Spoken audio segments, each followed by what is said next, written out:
Good evening, students. Hope you can hear me.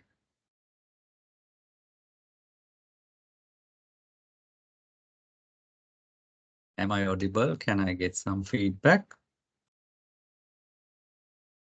Yes. Yes. Right, thank you. Right, so let's start our pre-scene discussion. So you all are having few days for the examination, and it's very important that during this session, there's no need to waste time by reading para by para the case study. All of you would have gone through now.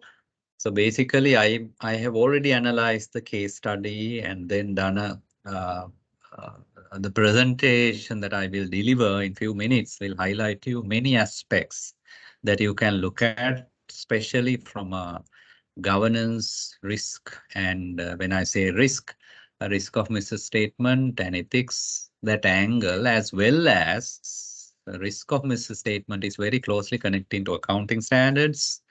And that discussion will definitely help you to cover overall ABR as well. But my prime focus is to look at the governance risk and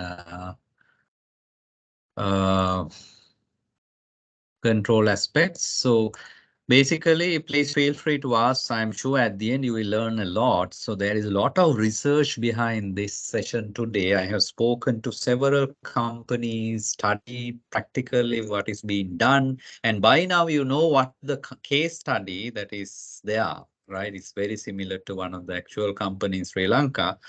And then there are many different companies. If you look at the Access Group, right, Prime Land, and then JKH has their separate business on the real estate type of segment, right? So there are many practical implications when it comes to financial reporting.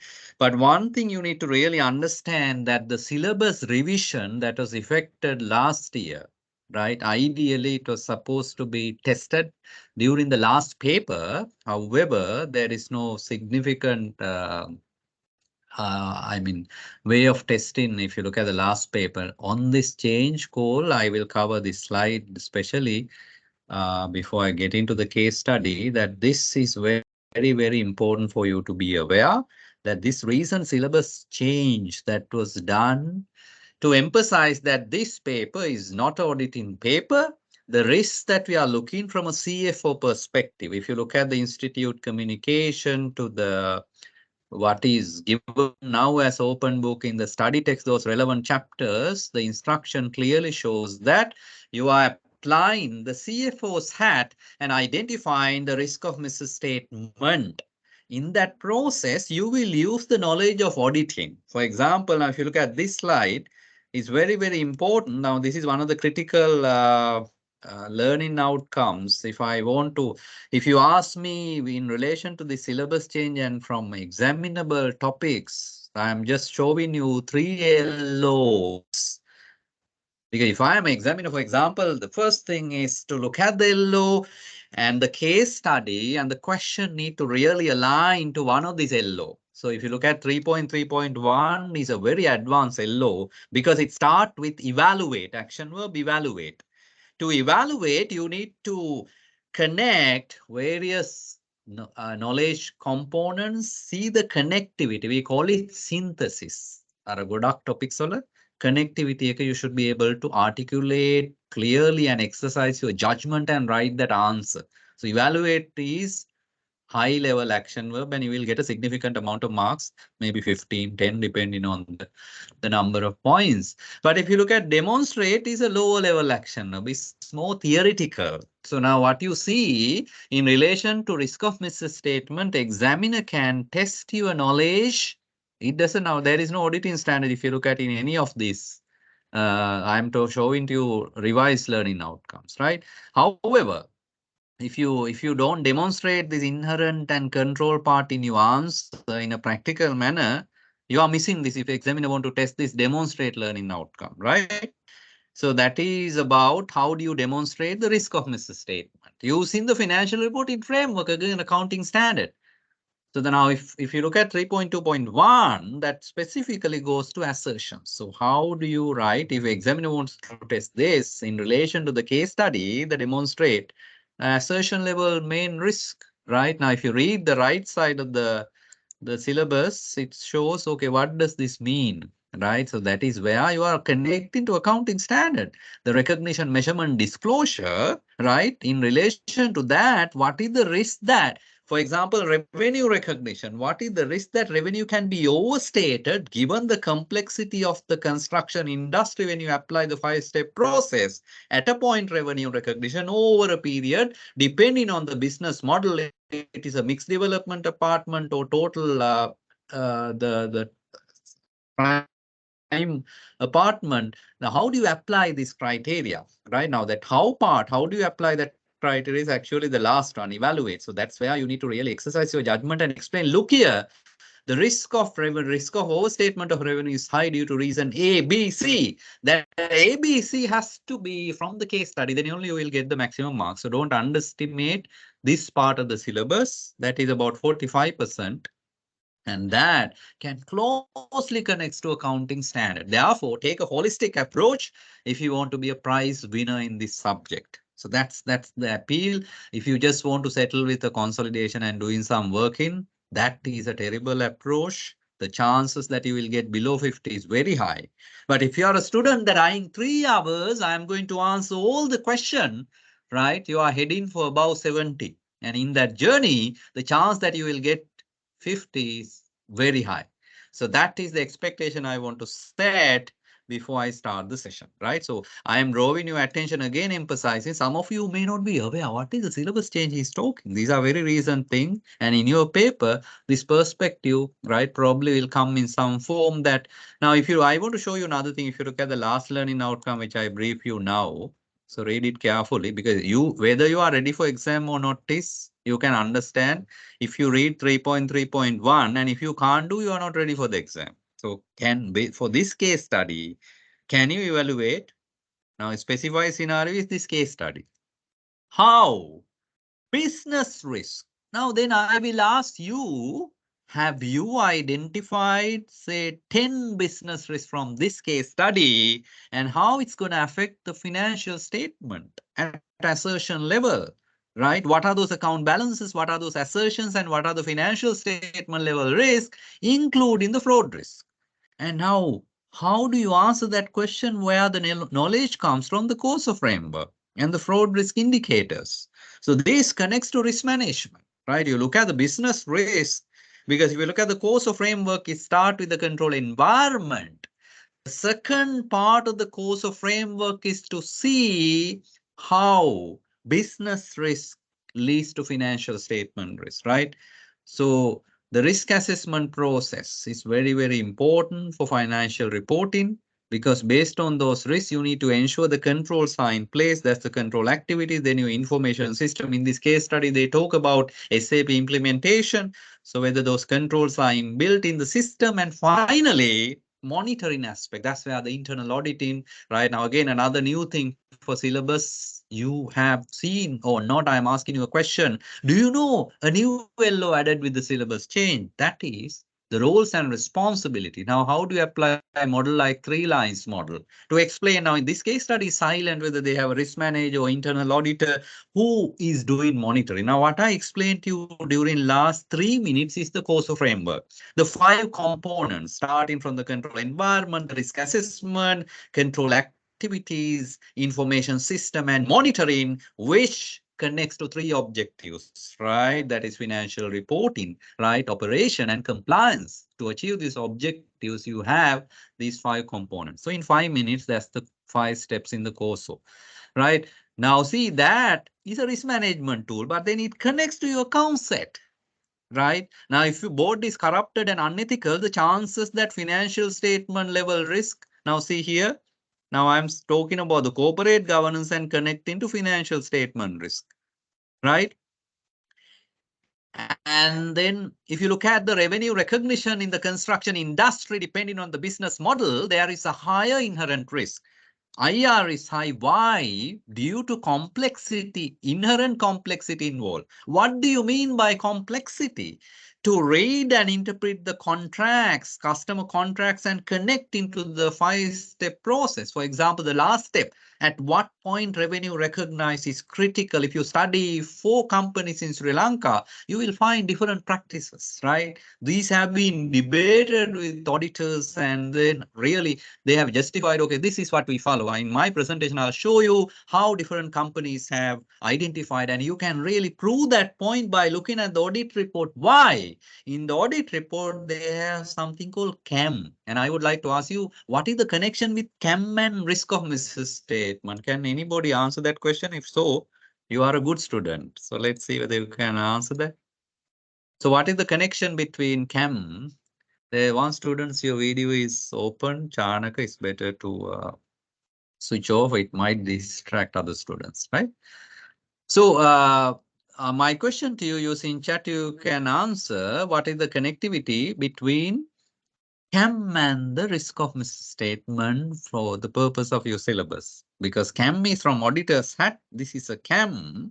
If you wear the hat of risk management, right? What is that CAM? Does it connect or not? If so, what is the connection? So this is the interaction in this paper, why the syllabus change also came, because to look at from the hat of CFO, what are the risk of misstatement? Yeah. I think Chanaka, can you switch off your video? It might distract other students.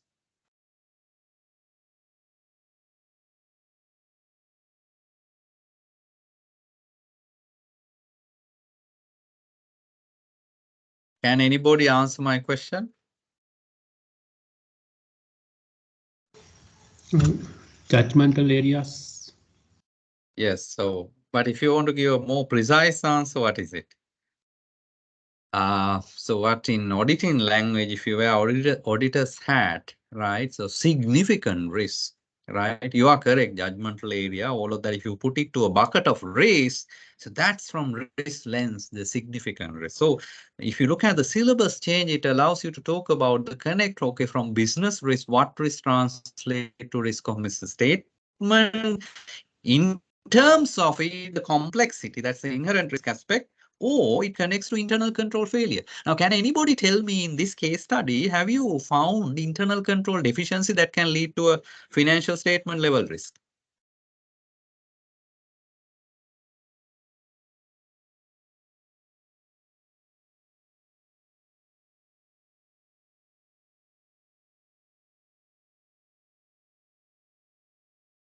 Yeah, so can somebody answer that question? Now, you have read this case study. No? Now, can you see a control risk that's going to impact financial statement? If so, what is the account balance? What is the assertion? If you're a very detail-oriented student, that's the level of analysis that you should have done, right? So can somebody talk about it? Now, this is from if you apply the COSO frame, because in this session, right, rather than guessing what will come to exam, I take this an opportunity to refresh your knowledge about this 45% of the syllabus, right? Of which 25% ROM connects to internal control framework, right? And certain aspects of risk of misstatement, right? So have you seen any internal control gaps in this case study which connects to financial statement assertion? If so, what is the account balance? Anybody? You all haven't watched. Sorry, haven't studied. So that's the detailed analysis you need to do. No? Head of audit Yes. committee, Mr. Bhuvanekar, doesn't have a sound financial background. Yeah, that's a good point, Heyrat. Right, but that is a financial statement risk, right? My question was, did you understand my question? Now, what you explain is a control environment. Now, if you look at components of control environment, one aspect is the independence of the board. To what level board members can challenge the management, right? So that audit committee perspective is reflected in the control environment. But my question was control deficiencies, internal control activities are weak as a result. some financial statement in this case study, right? There is one balance that can be misstated. What is that balance? What is that assertion? A very sharp students ලාට විතරයි මේවට answer කරන්න පුළුවන් because they have really gone through the case study, right? Anybody? I want to test your reading of case study also. That's why I'm asking. So it's Yeah. about the board Just send balance. through. No, I know all of it right now. See what those topics relates to what? Corporate governance. If you ask corporate governance and COSO framework, that is what? Control environment. All what you're talking is the financial statement level risk, but say maybe you can justify that answer. But my question is control activities, right? Now, have you seen now? See what you can see this Word document right now. If I put the 5 components, right? Control environment. I told you now. Control environment is one word, tone at the top. Good governance, audit committee, everything, ethics, integrity and ethics, the independence of the board, all of that is control environment. The HR policies, practices, everything. Then the risk assessment. That's where company identify those business risks. What's the process of identifying business risks that can affect the financials? Now, around those, what are the control activities that you need to put in place, right? And then information system and communication and their monitoring. Now, this is very, very important segment of your syllabus. In course of framework, 17 principles, 5 components, right? My question to you, what are the, now I'm just asking you a question. I didn't even start my session. Control activities, there are deficiencies in internal control, which is a very important syllabus topic, right? Now, an information system, again, there are risks. If you want to identify one here, monitoring, we are not sure how this company is doing their monitoring. Control environment, what you all are saying is right.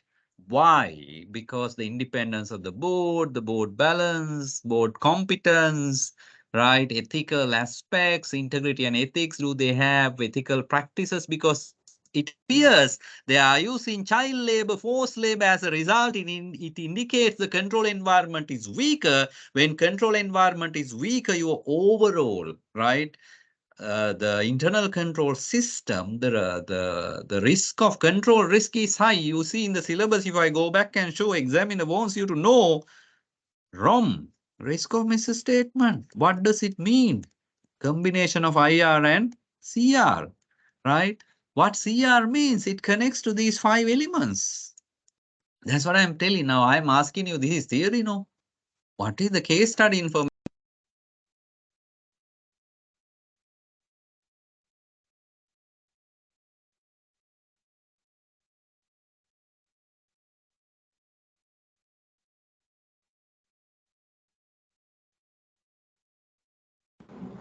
Can't hear, sir. Dean can't hear, sir. Oh my gosh, I've been talking while.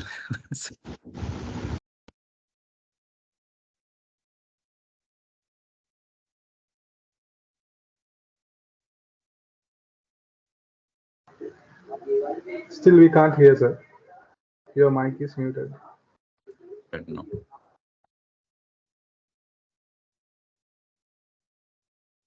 Right. Now, when I was explaining that Word document, the framework, did you hear me or not? No. Oh my God, I have to repeat that. I don't know how it became muted. Now, okay.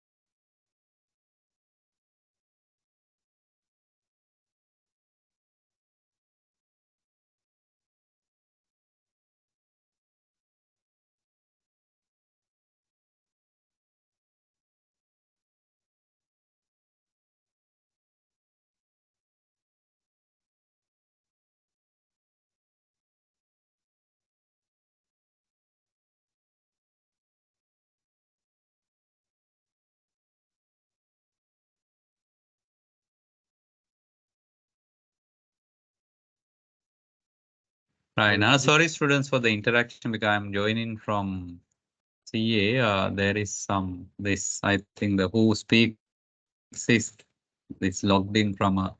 So anyway, what I wanted to say, while I was explaining, this was muted. So let me explain again. Hope you can hear me, right? Yes. Yeah, so what I was asking you a question, right?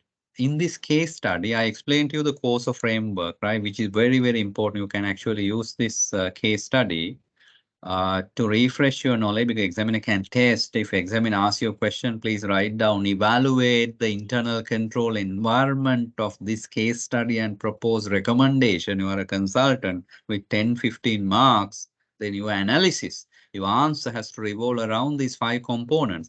Now, when I asked the question, some of the students answered saying board competence, the board balance, everything, right? Those are topics that connects to control environment. Even now, see, if control environment is about integrity and ethics, this case study has integrity and ethical issues. Do you know, for example, why they are using child labor, forced labor, right? Now, with that, the dominance of the board, one-man show, right? The inadequate balance. The audit committee members are not financially literate. So all of that tells that the overall internal control environment is weaker. As a result, ROM is high from control risk angle. That's a more of a financial statement risk. But my question to you, this case study has some internal control deficiencies. Can somebody tell me what does it and what assertion it will affect? That's the question I asked when I was muted. So can somebody answer that question at a control activity level? There is some specific information. Did you pick that? I am just testing your knowledge whether you have read the case study properly. Yeah. There's Yes. a segregation duties problem in the when HR assistant input the data to the system, and it was not checked by the someone else, and I think that is impacted the accuracy assertion. Segregation, is it a segregation of duty issue? Yeah, you are saying now, see, very specifically case study says that they are not capturing. You see, this is a construction industry. There are many places they do the development. So if you look at from a revenue recognition perspective, the cost also you need to recognize. If you go by input method or output method, reliable measurement of cost. Now, very clearly case study says that they are not capturing the correct labor payroll data. No, so then I ask you the question of big. I just want to connect to assertion, right, which is very, very important. Heart of this 25% of the syllabus, internal control and assertions, right? If you don't know that, you will miss about 10, 15 marks, right? Now now look at what is the account balance I am talking. Now, do you see in the balance sheet, right? They have investment properties, inventory properties, right? Inventory also there, right? And there is a significant balance possibly can be there under work in progress. Now, those are ongoing projects. Now, where the cost is coming through your ERP system, if you cannot capture cost, that's a significant risk that can affect the valuation of investment property, right? Valuation assertion, especially at risk. So I just asked you a question. I'm still at an introductory stage. So this is the context, students. So really you need to analyze this case facts. So remember the topic, my discussion for next 1 hour is going to be not just risk, right, but accounting standards, right? So this will help you to identify corporate governance issues, internal control issues, risk of misstatement, related accounting policy, significant risk from the lens of a CFO. That's where you have to start with the business risk. I showed you the learning outcome in the new syllabus revision, right, using the course of framework. And then you can also expect like course of framework, the last component, monitoring. Now, where are the monitoring part of this? That is where the audit committee, internal audit, 3 lines model, all of this new knowledge can come. So therefore, pay attention to these topics. And now we will go to the presentation, right? I just gave you a long introduction, right? But that is especially to emphasize the syllabus change. And then the way you should look at the lens you need to look at rather than wasting time to read. Perhaps if you are thinking, oh, there is audit go through all the auditing, not required. You have the open books, right? You need to be smart to open a page. Now write your answers. Now itself, if I give you questions, right, I have opened a blank Word document, put some points as I came to the institute.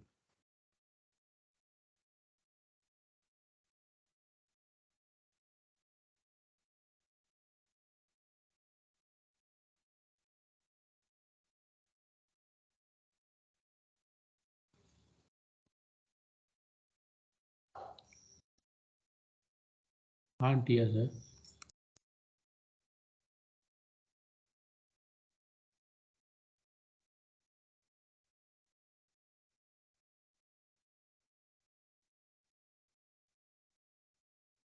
I think issues with the connection.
Sorry, students, there was an interruption, the network failure. I'm back.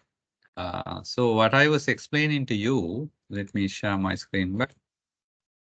Now, see, now you have to prepare for the exam. Now, I recommend always the backward approach. Start with papers now. So now very limited time. You have the make use of the pre-scene to refresh the entire syllabus. At the same time, you can expect certain questions. Be prepared for those. For example, if I ask you by looking at those learning outcome, please let me know a message if you can't hear me. Right? So I see the signal strength is not that great. Are you able to hear me? Can't hear. So that's a big problem. Yes, sir. Just we can hear. Can't hear, no? Can hear. Can hear. Can. Right? Can. Okay. Right, sure. I think this side. Yeah, there is time to time is dropping signal.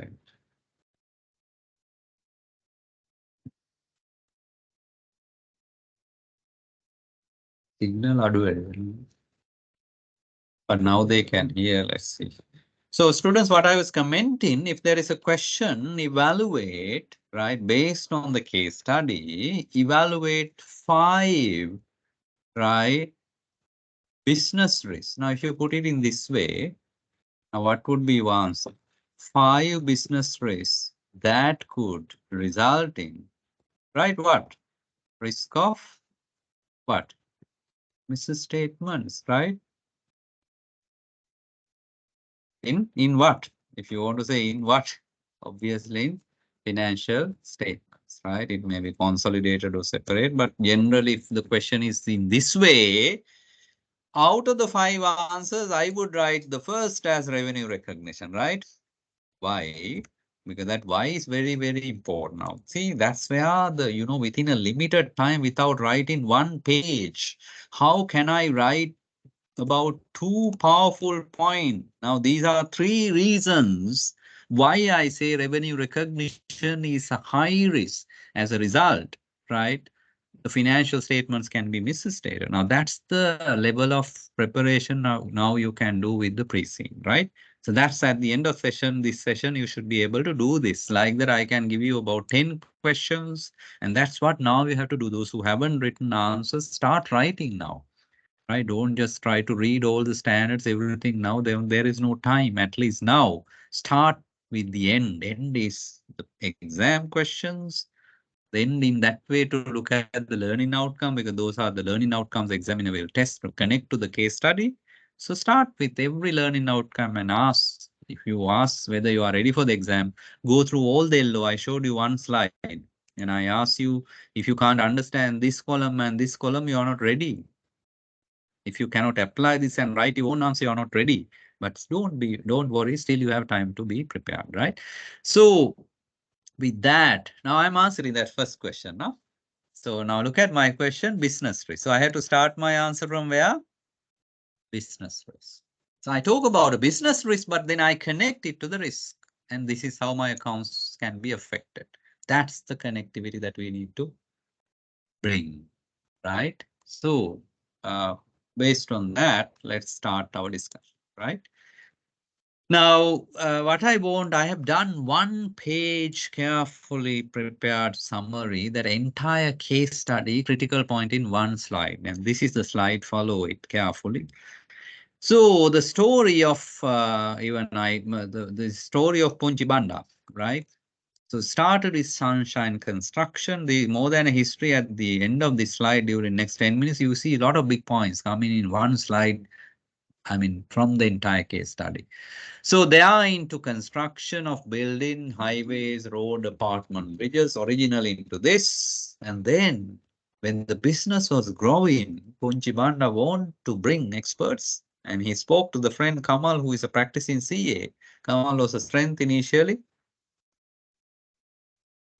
And from corporate governance perspective, you can see Punjibanda was chairing with those 4 brothers, and then later, and then Kamal. So this is the governance at that stage, initial stage.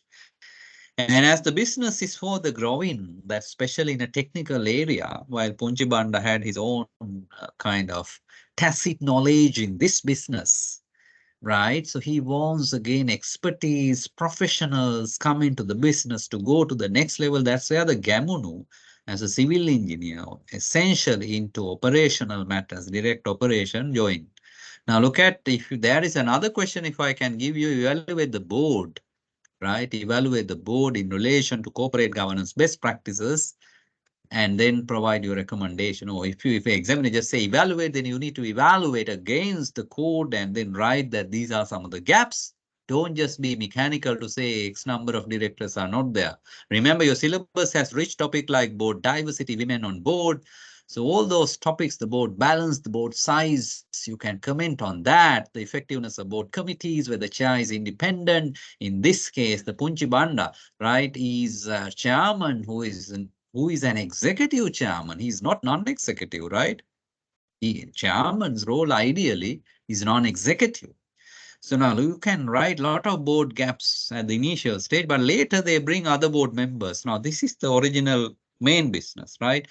Then at a latter point, like, other companies, like if you take the Access Group, they have a separate company that is into this. For example, they import bitumen, tar, those, they hold certain stocks, the construction related. And then even this case study talks about those bricks, type of concrete bricks. So those, now they do all of these material and sell it, right? So that again, there are 2 business model. They have 2 plants. So it's very, very important from inventory. Now, if you look at assertion inventory valuation, the risk is high based on the business model.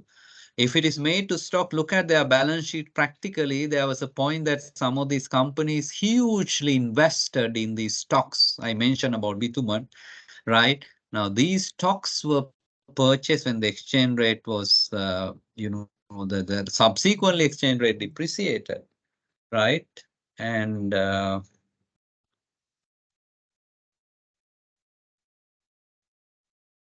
just hold on for a second.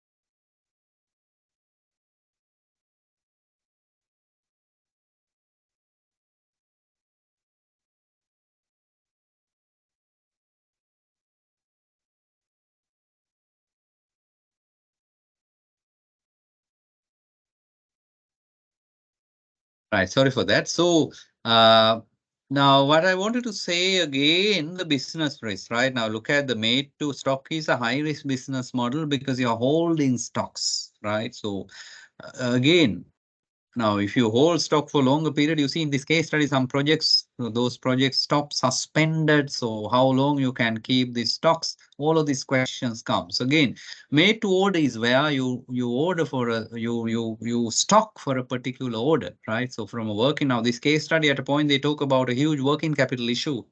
From a business perspective, that's a business risk right now. How do you, and they are insisting they are going to bank to renegotiate, restructure. This is a huge business risk, right? Now, how that business risk is going to affect your financials in terms of it, maybe inventory valuation, to pressure to get a bank loan. How do you, so there is a high fraud risk in this case study. I can give you another question, right? Now, I am adding this question to you.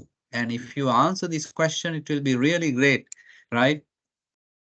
Let us say there is a question that evaluate fraud risks. I am using this high flying, high level action verb called evaluate. If you look at the meaning of evaluate is where you synthesize, use your judgment, use information and comment about the issue, right? Evaluate fraud risk factors, right? Which would lead to risk of misstatement, right? Now, what is the framework for you to answer this? You know, FRF, fraud risk factors, right? There are three fraud risk factors, right? You know the fraud triangle. So what are the incentive for this case study? What are the pressures and what are the opportunities? You should be able to write this from the case study. So another question that you can answer. Now, can somebody tell me quickly one answer? What is the pressure that they are undergoing now? What is the incentive that they have? What is the opportunity they have? All are there. Brilliant, right? Now, opportunity is very, very high. Remember, when the inherent risk is high, when the business model is complex and whether there are alternative accounting treatment to recognize revenue at a point or over a period, you change the contract in such a manner, put some clauses and record the revenue. You create a shell company, intercompany, and do construction to that bill for that company and book the revenue. So all of these issues I'll show you in the presentation. But my question to you, can you write one incentive, one management pressure, one opportunity that can lead to the risk? So then you are preparing for the exam. Remember, fraud, there is a chapter. And if I go back and show you in the learning outcome, you are expected to know how these FRF, these three factors connect to ROM. So the pressure, I'm answering quickly the question that I asked. The pressure is that they are under tremendous pressure with the current economic crisis, where the construction industry was adversely affected in terms of the labor cost, import restriction, supply chain restriction, the revenue, the project stopped, the government project stopped, the tremendous pressure. As a result, they haven't achieved their top line. That's one source of pressure. The other source of pressure is to secure bank loans. Those are all pressure, right? So then there is, at the same time, you can interpret there is an incentive for them to overstate and get the loans. That can be interpreted as incentive. And then another incentive is the KPI structure with the case study silent. What are the KPIs? The bonus scheme, those case studies silent. There are enough opportunity. Remember, weak internal control. Now they are not capturing the construction hours through the system. There is a new ERP. That's a separate story. Now, because of those control weaknesses that people can misuse. The other opportunities, there is opportunity for misinterpretation and manipulation when it comes to accounting standard. What areas? The key word is subjective judgmental area. That's the CAM. Significant risk. What areas? IR is high, especially revenue recognition, investment property valuation, inventory valuation, right to use, right? All of these aspects are there in this balance sheet, right? So that's the angle you need to look. I gave you two questions now. So if you can answer this question, you are really preparing for the exam. I can add in, keep adding question in such a way that we cover the syllabus. That's why I use this pre-scene as an opportunity to refresh the entire syllabus. Some question may come. And this question will come in your other question, not in the 50 marks. Still be happy that this is a good refresher that you are applying what you know, right? So going back to the first slide of the history, as well as issue, I explained to you made to the business model, right, leads to a risk, especially this is in relation to inventory valuation is another risk that we can talk about, because this business is, as far as this business is concerned, they are normal inventory, right? So they are selling the inventory. So the related party, so if I want to write another risk of misstatement, I will definitely write. So these are my risk, right? The related party transaction. I can't write a general answer. I have to say, what do you mean? What related parties you are talking? I can write a very specific answer. If you know, tell me, right? Then I also spoke about inventory valuation, especially in that business of the second business that now, right? The manufacturing based on the business model. The fact that some projects held and how do they recover those inventory, the NRV valuation is going to be a key, right? So that again involves such judgments. Therefore, risk IAR is high and the ZR also high because some cost that is actually in construction, you are not capturing the cost. Then from a governance angle, or for the board, now when they acquired or when they started this, they hired Somapal because that was into this business. He was appointed as MD with 20% holding. And then his son, Kosalapuhami, was added as executive director. He's qualified from civil engineering. But another thing from board diversity, you see, most of these are accountants and engineers. So where is the board balance, right? More than a board balance, the keyword is where is the board diversity, right? So what are the benefits or what are the shortcomings of not having a diversity? Where is the women on board? So those are like governance topic. Then this is the most hot topic from risk and accounting standard angle, where the revenue recognition big topic will come from both accounting standard angle you can answer. I will give you a rich input today, having spoken to or having studied several companies practices and having spoken to the people who are really interpreting this, right? And then so that input will be useful for you in both in relation to risk as well as accounting standard, right? Now what are the information from the case? One is they have this Sunshine Real Estate Residency, right? If you look at a case study, this is a mixed development. Do you know what mixed development means? Now you can Google after this session, Cinnamon Life Integrated Project. It's a massive mixed development project, right? Largely there are luxury apartments, shopping mall, all of that. Now look at that model. How do they recognize revenue? Is it at a point or over a period? How do you exercise that judgment? How do you apply 5-step process?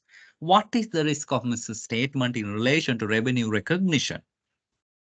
Right? So that I spoke about mixed development. And there are some projects which are typically totally apartment, right? So some of these can be parked. Now imagine if they are recording revenue only at the point of transferring the legal ownership, right? So then till that, where are they going to hold the stock? Is it in inventory? And then you at the time of selling, do you recognize revenue? Or is it also possible for them to complete revenue if a customer paid 25% advance and you have done 25% of the project? Can you recognize that 25%? Use the chat and answer these questions. Right? So these are what is the keyword in risk. If you wear the risk hat, these areas entail means include essentially judgment. Significant judgment. From risk language, we use this word management bias, the chances of management bias. That's a very, very big word, right? Chances of management bias. The moment I use the word management bias, that becomes a fraud risk. Now see, two words in revenue recognition that I would like to use is what? Significant. Now these are essential words, right? Significant judgment.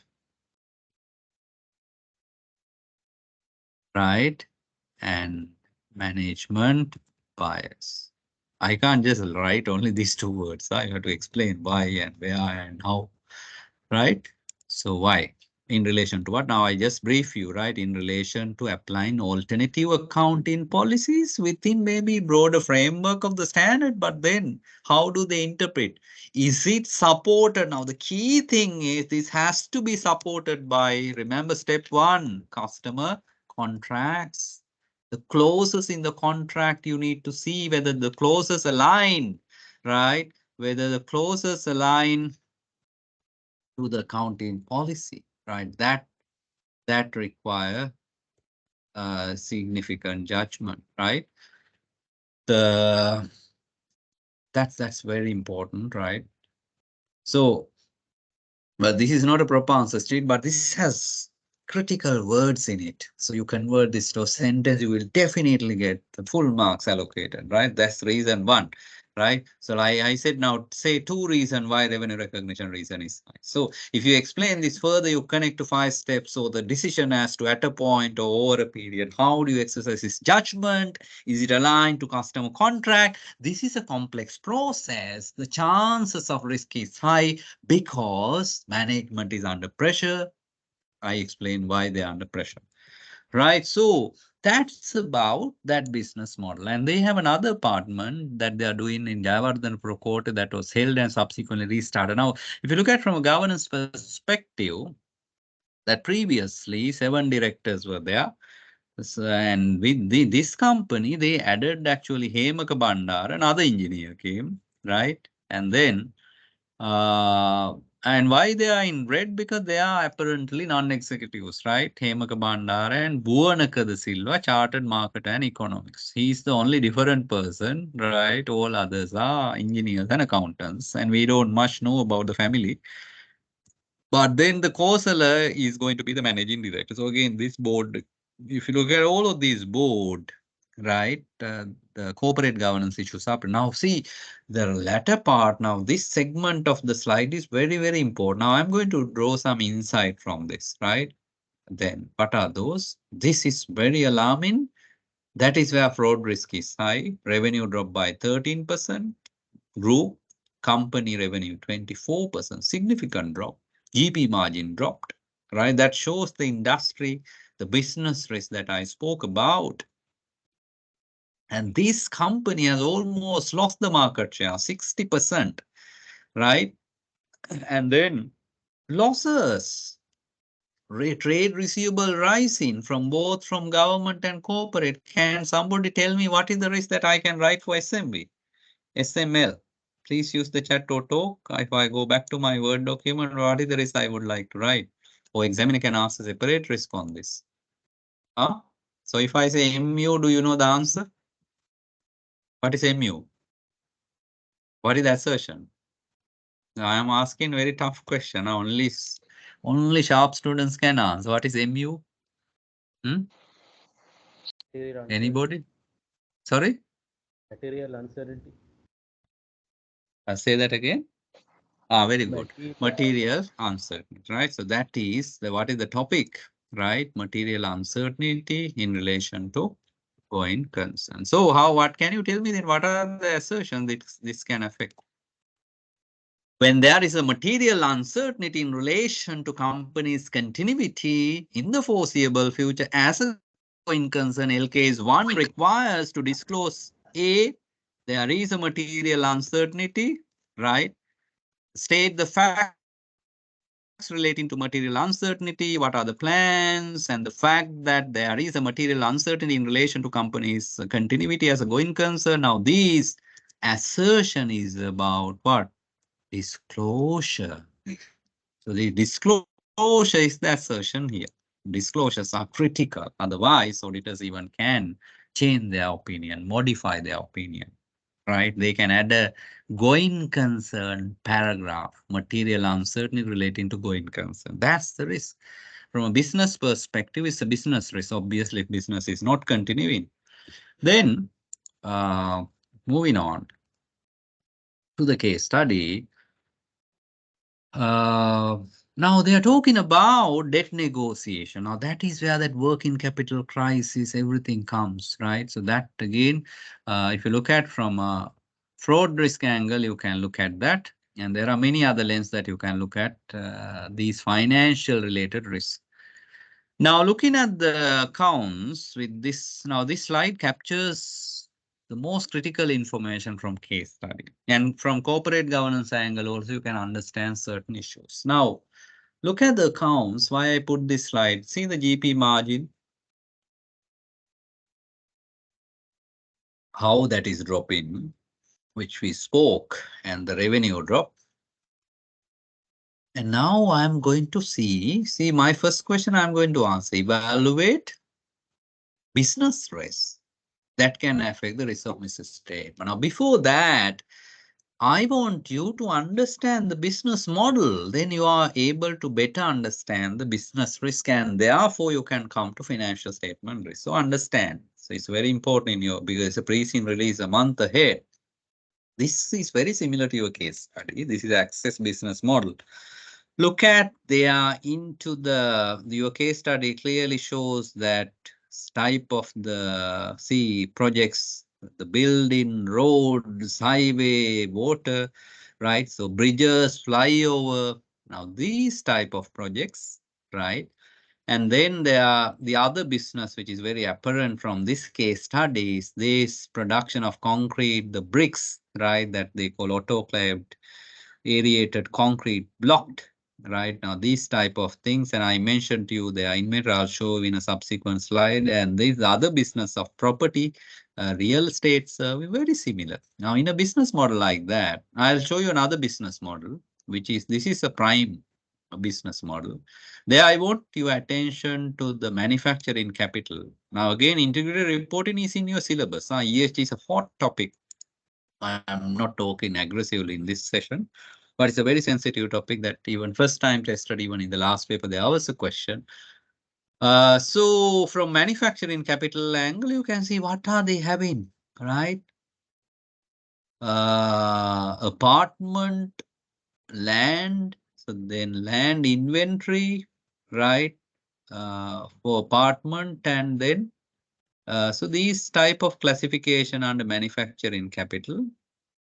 Now, how are you going to record this in the financial statements, right? Now, you can get some idea about the business model by looking at their multi-capital, right? The 6 type of capital, especially see the inventory. Now, this says land inventory value.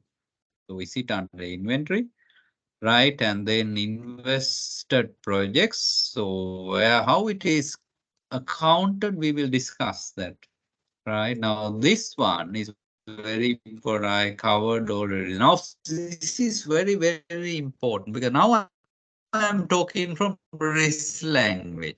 So I wanted to say from business risk to wrong. So this is the risk report. Now look at this, especially this answer will have similar answer in the exam, right? The examiner tests that point. Due to the economic shock and political instability, most of their projects were affected, right? Negatively affected. So what really happened?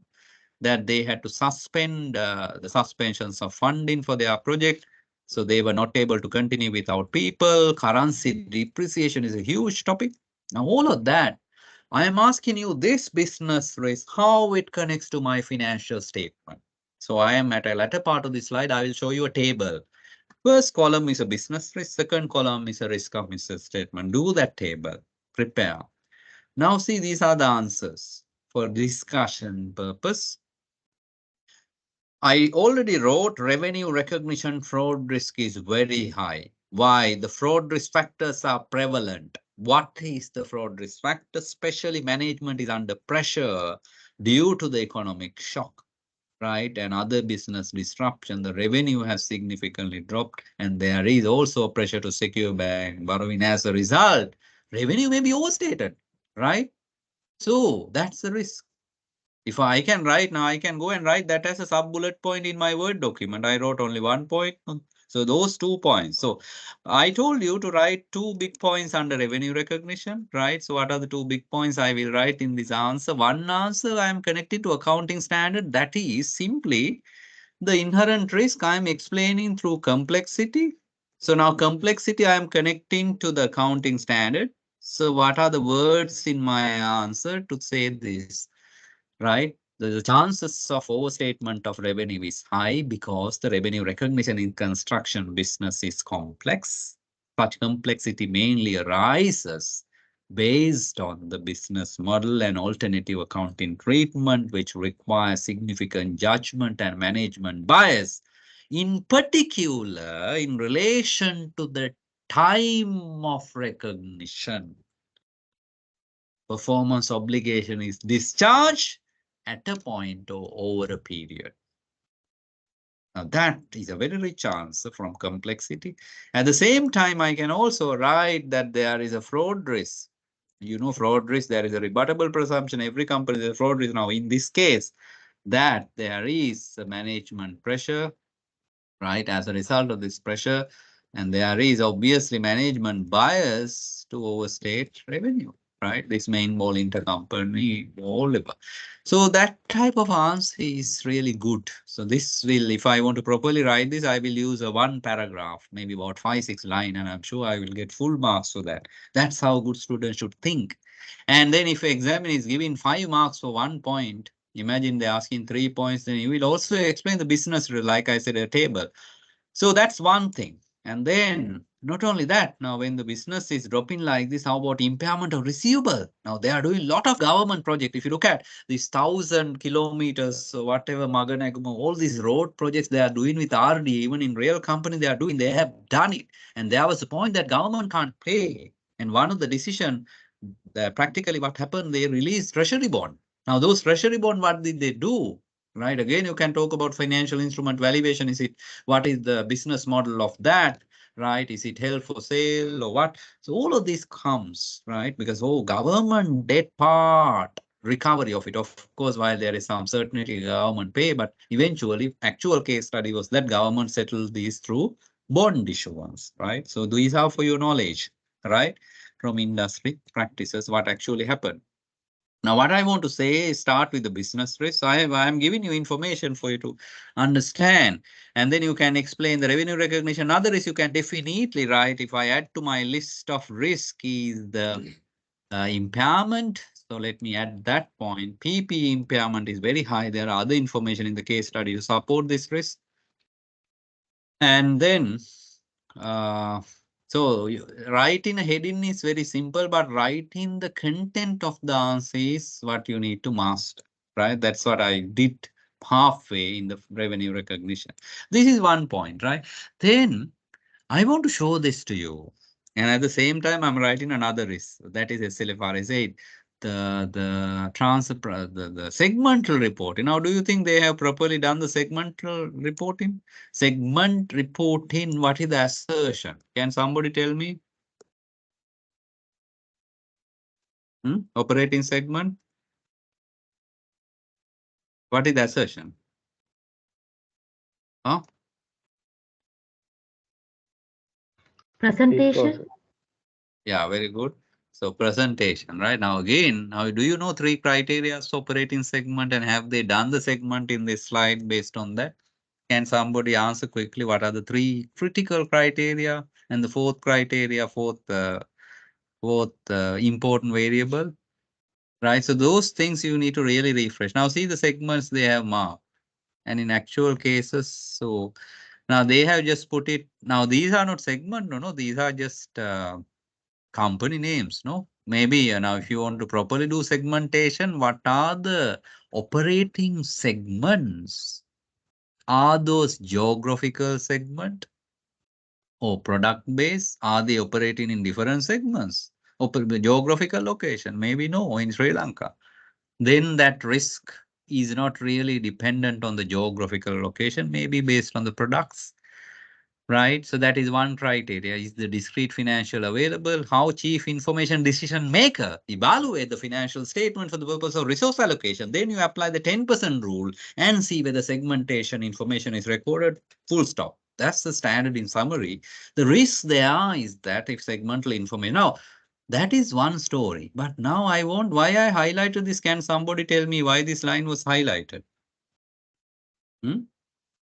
What is the risk here that you see in the highlighted line? Now, this company, the apartment, the real estate company, Sunshine Real Estate Company. What is this 975? So about $1 million. So what is that revenue? That is made to what? Inter segment, no? That is that probably to another company. I am going to give you a scenario now. This is actual scenario. So whatever, there's a lot of research behind this session, right? Before I come and present to you, this is actual scenario. Now you have to tell me how you look at the risk in this scenario. Now sometimes this type of new scenario might come in the pre-scene from even from consolidation purpose. It can be a subsidiary, it can be a joint arrangement, associate for significant influence, right? Now, if I tell you that they are now struggling, they form a new company, right? And this new company, there are new separately, right? If you look at some of these actual companies, they have done actually companies like this. So now new company was formed and this company was funded by the parent company. They gave the fund, company was created. The company is undertaking mixed development projects. So remember, mixed development means like the cinema life, they have shopping mall, luxury apartment, everything in one place.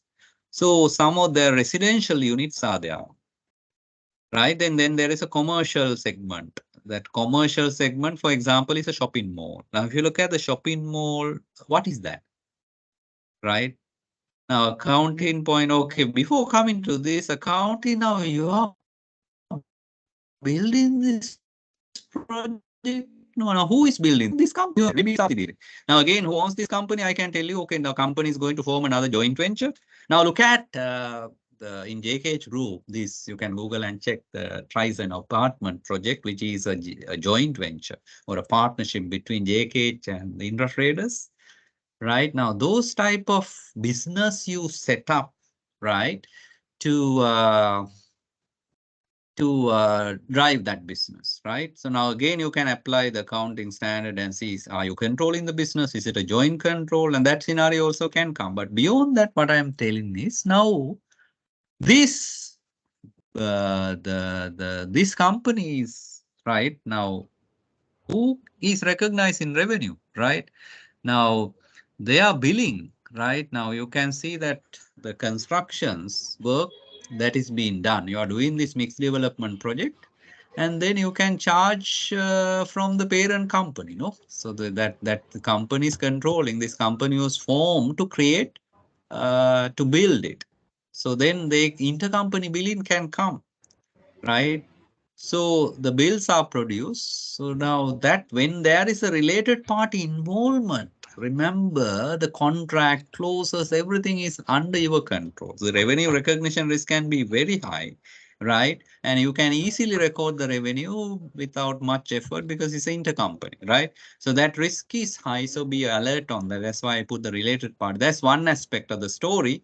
The other aspect is how these residential units are recognized in revenue. I told you again, I'm coming back to two options. Now you can tell me from your accounting knowledge that under 5 steps, the last step being the point at which revenue is recognized, the point at which the control is transferred. Remember the word control, the point at which performance obligation is discharged. Is it at a point over a period based on 3 important criteria?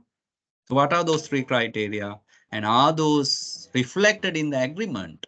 If so, you decide whether to record at the time of selling this contract where the legal ownership is transferred or based on a percentage of completion.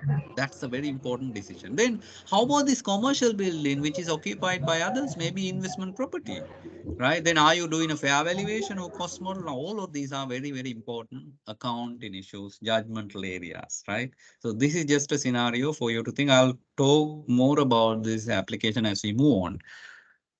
So now we are still in the business risk, right? Now from this slide, what I wanted to say, most of these construction companies were under immense pressure due to the exchange rate risk. Now here, high cost associated with the loan financing, depreciation of Sri Lankan rupees, high level of import restriction increase the risk of procurement activity. So while that can disrupt the business, you can't procure.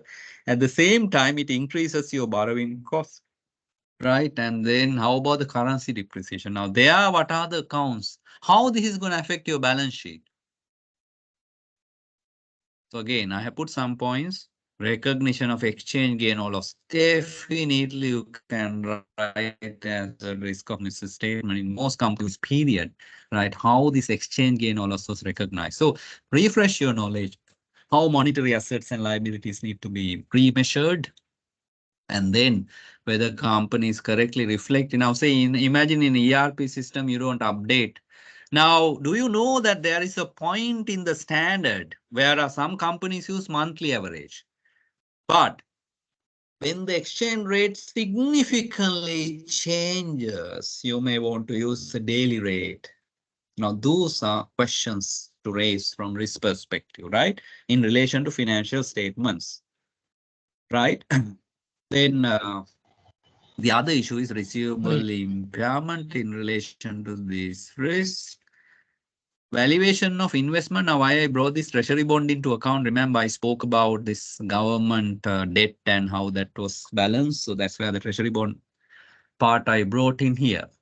Then be aware another is that usually these companies are identified as a huge procurement risk, fraud, huge area for fraud, internal auditing, audit committee focus is the whole procurement area, right? There are, kickbacks, bribes, those can happen. And also there is exchange rate risk, there are import restriction. Now, something, for example, I want to highlight you now, this green tape e-procurement is a famous thing in this industry where there's a platform to evaluate and register suppliers. But from accounting angle, again, you can look at procurement risk and connect to the fraud risk, right? And the customer claims if you don't complete this. Now, see, when the construction milestones are not achieved, and the cost is increasing, what do you do now? Customer refuses, no, I don't want this apartment, right? Because you are going to double the cost. I mean, significant increase in cost. There will be dispute. Customer, you may want to refund the advance. So those things are properly accounted or not, it's a question mark, right? And then probably last one before I get into a little more detail. Now, this is very, very important. Now, this is another company. So now from Prime Land, if I bring in one more risk, that is where they explain this risk of foreign currency, shortage of currency, right? Restricted access to currency, depreciation. Now, what they are doing, price revision. At this point, I already spoke. Now, you are doing the price revision. Do you think customer is going to accept? Customer may not accept, right? Of course, forward contracts are not there at that point. So again, this can lead to some disputes, refunds, right? So you need to see how this is going to affect the advance account into revenue if you have already recognized, right? So you may have to de-recognize it. Right. Now I'm getting to a very sensitive point of revenue recognition risk actually from risk perspective. Now this from the time I started the lecture, I emphasize this point at a point over a period, right? This I am taking you actual example now. This is from Prime Land. Look at their policy. So they say revenue is recognized at a point in time. Right now, apartment and lands, the company enter into contract, sell the property. Now they say the sale of completed apartments and lands are generally expected as a single performance obligation, right? So there are no multiple things. These are highly interconnected. There is no distinct component as such. So connected. Company has determined that it will be satisfied at the point when the control is transferred. So what? If it is an unconditional exchange contract, this is when the legal title is transferred. Now that's their policy. But for conditional exchange, now what is a conditional exchange? This is expected to be done when all conditions are set. Now that is very judgmental. Now in your case study, right? Did you see that they are even customizing apartment? Perhaps if there is a condition in the agreement that everything is discharged when the customization is done, you may not be able to record the revenue until that is done. So those are the important points. There are judgments are involved. Now, look at it. This is revenue at a point, right? Then there is also option allowed in the standard based on the criteria. For example, there is one criteria to say that whatever you have completed, you have right to claim from the customer. This condition is given in the standard. If you demonstrate legally that, you know, you can recover, you can sue the customer and there is no alternative use, all of that. Now I have only done 25% of the contract. Can I recognize that 25%? Probably yes. However, agreement should support it. That's why in the answer that I wrote, I am converting this to risk language, that there are significant judgment in deciding the point at which the revenue is recognized based on the underlying clauses in the contract. That is the answer I want to get to. That I am proving you why that complexity is there. Now see here. Sale of apartment under development, right? There they say these goods are not distinct and single performance obligation, and they use the input method over time. And there they say revenue is recognized a minimum of 25% of the project completed, as well as 20% of advance they have received. So they got the cash also, then they record it. No, this is one way. Now the question is whether agreement support it, how this goes in the standard. You can do this, right? As long as you support it with the customer contracts, right? So that's where I say there are different interpretations, and that is the very reason auditors say, look here, this is a significant risk. Now that is the point to prove that this risk is very high. That is why it comes as a CAM. If you look at why this is a CAM, this is a similar answer you will write. Huh? So this a CAM is a good way, good example. You don't try to memorize and write the full thing, right? Now see why this is a risk. Now CAM is one significant risk, judgmental areas, right? There's a third reason for CAM, that is a significant event. So construction revenue over time by reference to the completion of contract. Now see this keyword that I mentioned to you, management judgment, estimating the cost, variation, claim, all of that. So judgment involved in measuring is one aspect, but more than that, I also explained to you that judgment in interpreting these clauses, and the clauses are there, right? We identify that revenue over time is a key risk for revenue. We see the word inherently subjective and judgment. These are the key words. If you have these words, you are done. You don't worry about audit procedure. This is not auditing paper, not at all. It's not relevant, right? So you're not thinking like audit, you're thinking like a CFO, how my accounts can be affected, right? And then this is the point I mentioned from your case study. I take this paragraph. Company is flexible enough to customize. Now, even in your answer, you can add this. For example, the complexity is high because there are some customization to happen. Can it affect the... See, here again, I wrote that answer, right? Simply in simple language. Point actually the revenue is recognized based on the condition in the contract and may be complex as there are requirements to customize and there are alternative options and the criteria and the standards need to be met. There's a fraud risk, right? Advances being booked. And then not only that, you can related parties, another area of fraud you can add here. So those are the points that I discussed.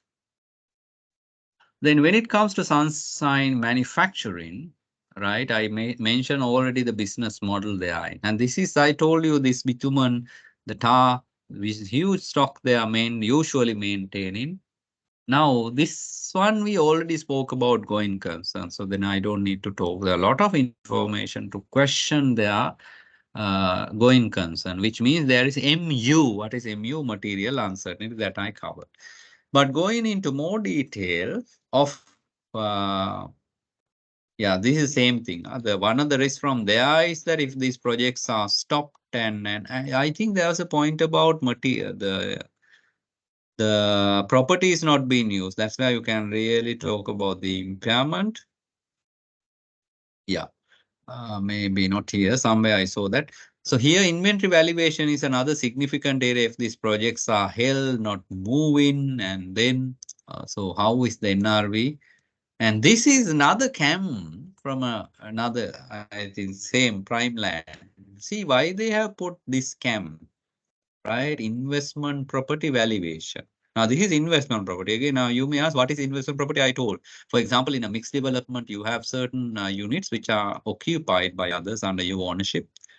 So now some of these development, they are carrying under work in progress. Now we spoke about that internal control weakness and valuation of work in progress. Now another area of risk is investment. That's why I put inventory valuation. Right now, not only inventory, if it is in now investment property also, if it is under cost model. Now here they use the cost model. Now see your auditors say why investment property valuation is a high risk due to this reason. It involves estimates and assumption in determining an RV, and now this risk is very high due to market volatility. So the demand drop to cost increase, right? So the recoverability, the ability to sell, right? Some dispute with customers. So the NRV will know customer is negotiating. No, I don't buy at this price and you can't sell this. So the NRV determination is really judgmental. So those are very rich point I'm showing a practical example for you to reflect upon in your case study analysis, right? So with this information, now I told you at a point I'll show you in a table. Now, if you look at from business angle, the business risk is like this. So the projects are held up, not moving, and then they are trying to do new market. Now, those who are doing strategic management, think about going into new markets, right? Expand into a new market, and are they competitive to explore, operate in these foreign countries? Anyway, that's the business risk and mitigation, but financial impact is these large pending projects. Inventory now, okay, this is extracted from your case study, right? These are accounted under inventory and progress was very, very poor. Now, the big question here, NRV, which was our previous slide, the inventory valuation is the assertion. If I go back to my Word document and then write another risk, that's, I think I have already written inventory valuation NRV, right? And you know why it is that. Then we can, now this sentence is given in your case study. They have a very expensive modern plant and machinery that were not utilized at full capacity. So basically impairment. PP valuation, right? The risk of impairment, why the projects are held and assets are not used up to the capacity. As a result, some of this machine may not be able to generate cash. The recoverable value may be lower than the carrying value. As a result, may be impaired, full stop. I'll get the marks for impairment point. That's how you need to write the answer. So assertion is impairment. Impairment means PPE valuation, inventory valuation, right? Those are the assertions. Then I wrote more here, a few examples for you to complete this. Now, supply chain disruption is a business risk. So they are going to acquire some local manufacturing. This is given in the case study, right? Now, anyway, when the poor quality material that you are not fulfilling the contract, then I already covered these disputes and de-recognizing revenue, all of this may come. Inability to complete project, these are all similar things. The another big topic is impairment of receivables. So we can definitely write, I hope we wrote that point, impairment of receivable.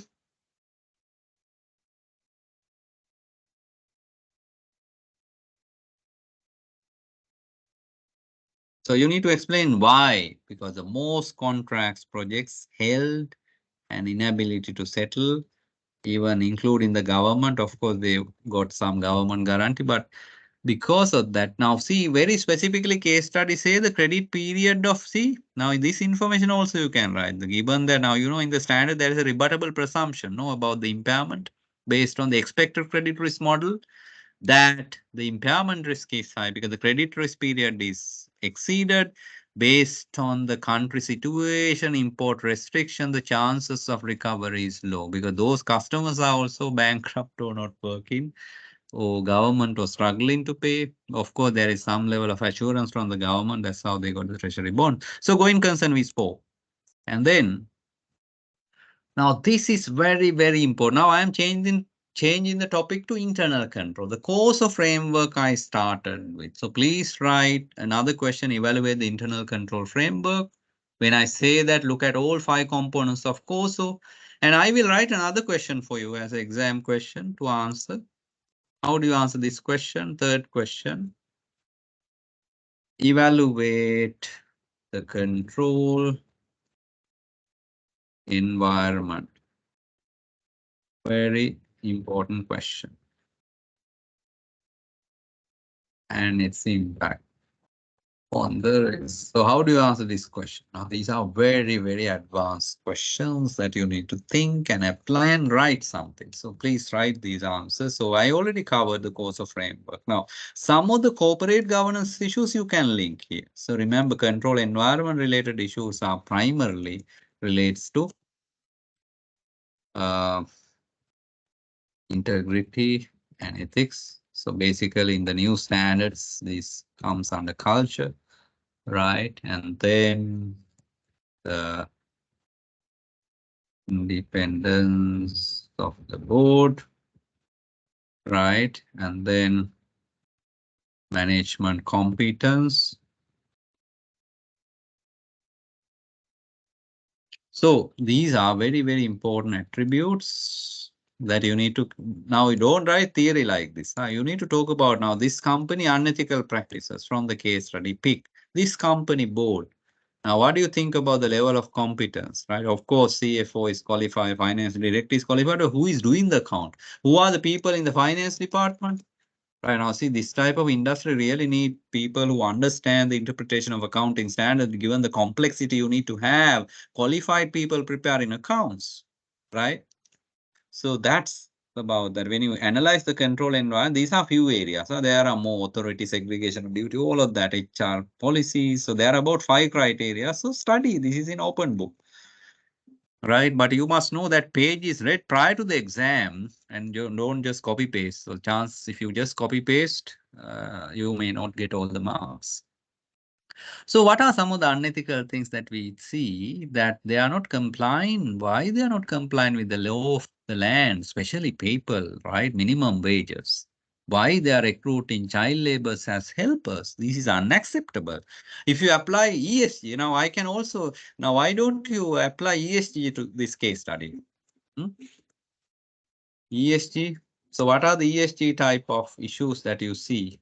Now this is a huge social risk, right? So the social risk, if you apply GRI standards, there are many GRI standards in relation to forced labor, child labor, right? Freedom of association. So all these are GRI topics in your sustainability, right? Now imagine if examiner wants to give a report question on sustainability.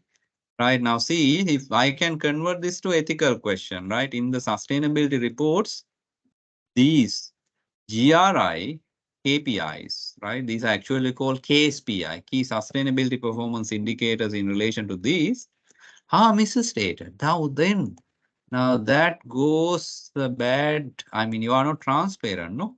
So now how do you explain this as ethical issue? Now, somebody wants to manipulate this in the report that these information are not shown to the public being a listed company. Now, I am converting this discussion to sustainability. Oh, in your syllabus, the topic is non-financial reporting. Remember, this is the time institute now. Anyway, they haven't officially announced the adoption of IFRS S1 and S2, but in your syllabus, you have the GRI, the integrated reporting, the NFR is a very, very hot topic. So I'm just warning while I didn't cover much, but NFR is another important area, right? So then the internal control, if you again look at the COSO framework, this is the point at the start of the lecture, I asked you whether you know this point. Now see, incorrect late capturing of HR information, huge risk now, which means your billing is wrong.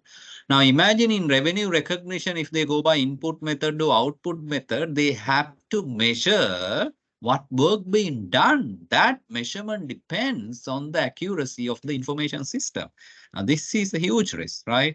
Now, say I wrote this answer. This may result in incorrect valuation of work in progress, incorrect billing, delay in certification of work. Now, if government, now you say, normally what happens is quantity surveyors, they certify this work done. That's companies' person, as well as if you send to this road development authority, they will also certify. Sometimes they will delay this significantly if they see a dispute. As a result, you may not recover, right? So a lot of risk can arise from these internal control gaps. So I put this question, evaluate the control environment. And then, so I think that I'm going to shift to governance section. Do you have any questions so far? But I think I have another taken from the accounts. Yeah, the segmental reporting part I already covered. SLFR is 8. Remember 3 points that I mentioned to you. Right now, see, but actual companies like these, so what are the segments they are reporting? Now, they say here their main segments are not geographically dependent, but these are products dependent. Therefore, they have classified these product-based segments. So that is how their risk and opportunity arises, right? So now you can see the segments that typically these companies are identifying the annual reports, right? Construction, material, property, and of course they have this company has automobile also, right? And then so that's something that I want you to write as another answer if the examiner asks that. Then another risk that we can write is investment property. Now remember, some of these one apartment you need to segregate. This is an investment property. This is a inventory stock. Now that segregation also matters. You have to properly segregate and value that investment property either using investment method. Now these are actual practices companies are using, right? You use again, apply SLFRS 13. Remember this may involve level 3 unobservable data. As a result, right, the chances that investment property may be misstated is high. Why? There is a complexity. Number one, inherent risk. Number two, the current volatile market, right, leads to, again, unreliable input. As a result, valuation may not be proper. That's the type of answer you will write when it comes to investment property. So we can add investment property valuation also into this list. Remember now, although I have done the list, you have to write the answer. Right? So, and yeah, this is actually I'm capturing now this company, how they are measuring inventory, right? Now see this Marina Square project apartment, right? They have valued that cost and they are showing an inventory. Now, you know what is being inventory, they are going to sold out and probably they will record revenue at the time of the ownership transfer, right? So I think any questions so far? So are you learning? There are some comments. So far, are you good? I hope you learn. Any questions so far? So far, good.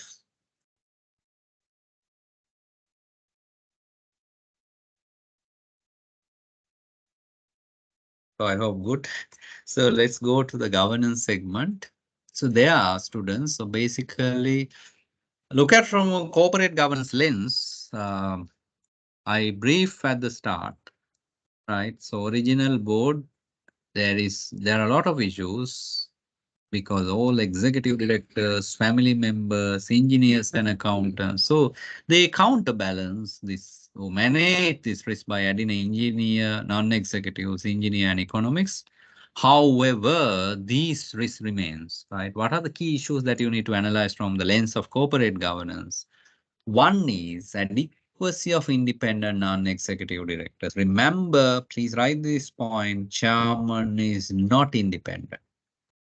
When chairman is not independent, majority of the board should be non-executive. That criteria, for example, is not met.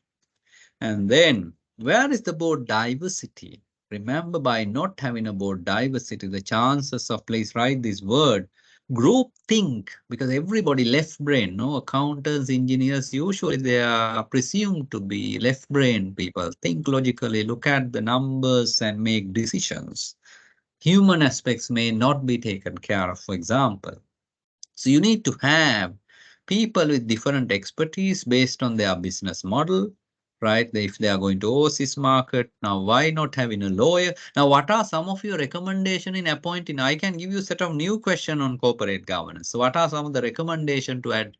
Is there in your study pack, right? So in appointing new members, what are your recommendations? What are the sources of directors, type of directors you should bring in, including women? Those things you need to write. That's from a board diversity perspective. Go to study pack and read these topics to equip with the knowledge. And then the audit committee is utter failure. I can give you several questions on audit committee. So, for example, they might ask, develop a chart of audit committee. Can you do that with the open book? So go to the appendix and see audit committee chart. So the objective of audit committee is to ensure that there is a proper oversight on the financial reporting in relation to significant and judgmental areas, compliance with accounting standard. So financial reporting is one area of responsibility.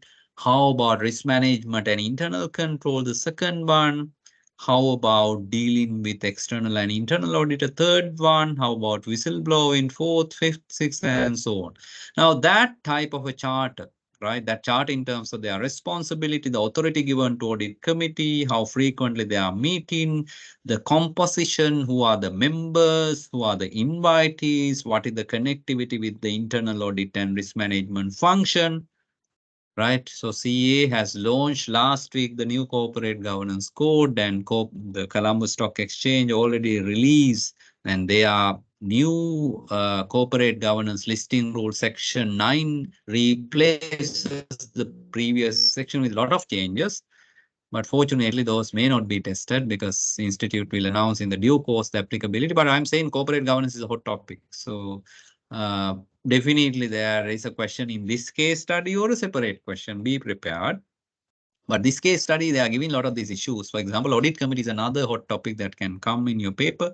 It can be in relation to audit committee charter, membership, recommendation, all of that issues. So, but identify those issues properly. And then another new topic which examiner may test is a new learning outcome about the responsibility for internal control. 3 lines model. How do you structure? If I ask you, recommend or proposed, right? How risk and internal control related responsibilities need to be structured within the organization using the 3 lines model. Go on. If there is a question like that, are you ready to answer? So this is the 3 lines model. For example, the 3 lines model, there are 3 lines. For example, those who are directly dealing with the business, they are the first line of defense. So the managers, whoever they are in the company, frontline people, they are managing the risk, first line. But if you look at now in this business, for example, who ensure that the billing is correct? For example, there is somebody like a quantity survey under finance, he check, ensure that these billings, quantity survey and all that, some check-in element is there. So that's second line. Remember the difference between first and second and the third line is the only line which is independent and directly reports to the governing board, and usually that is a board subcommittee and the audit committee.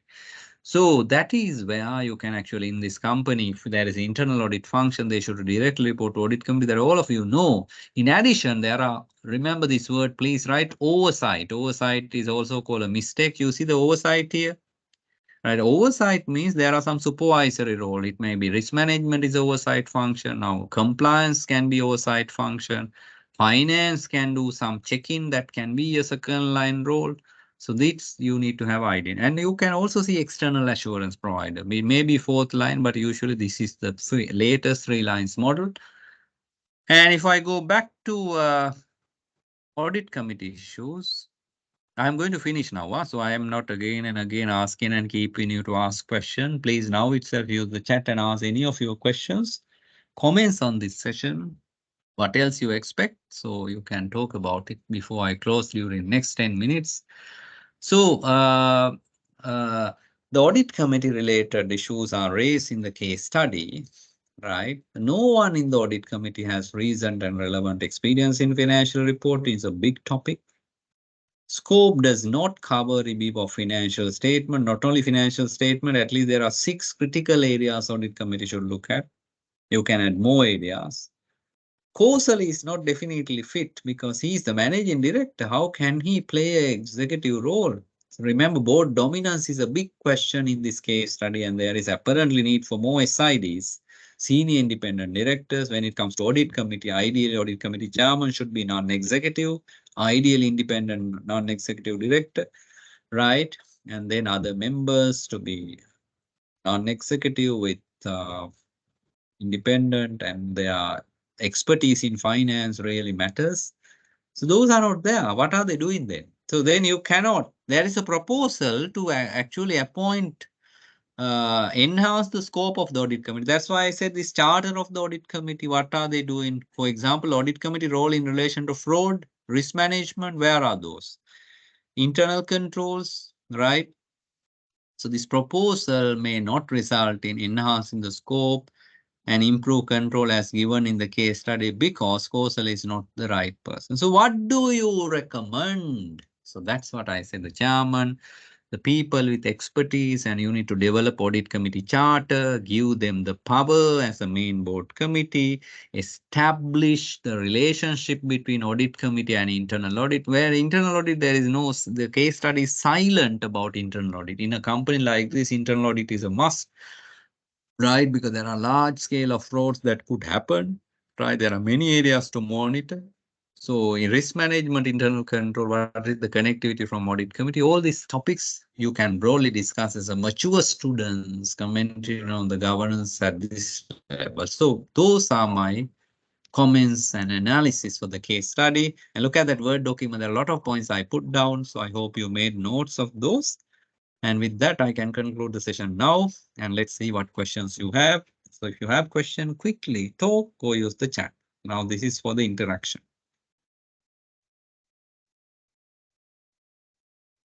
Yeah, so any questions, students?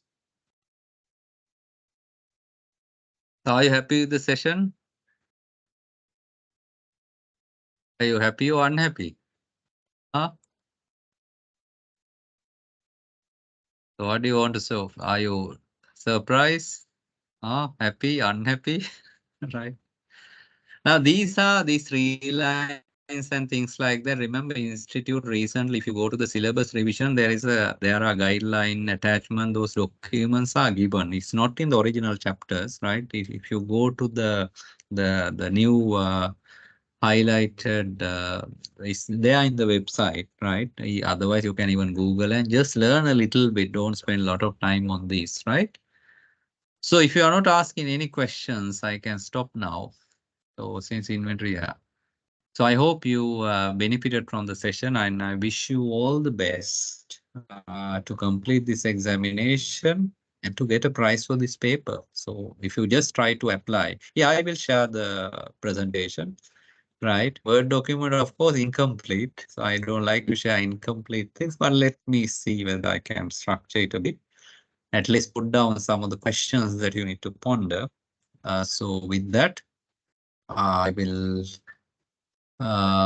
conclude this session and all the best. So remember, this balance time period is very, very important for you to really outcome driven study. If you just sit for 1 hour, it should give the confidence that you can now write answers. If you just take 1 hour and read the standard, that is a killing approach now. Now it should be all about practicing what you know. And if there is a gap, go back and fill that gap and write your own answer, mark your own answer, right?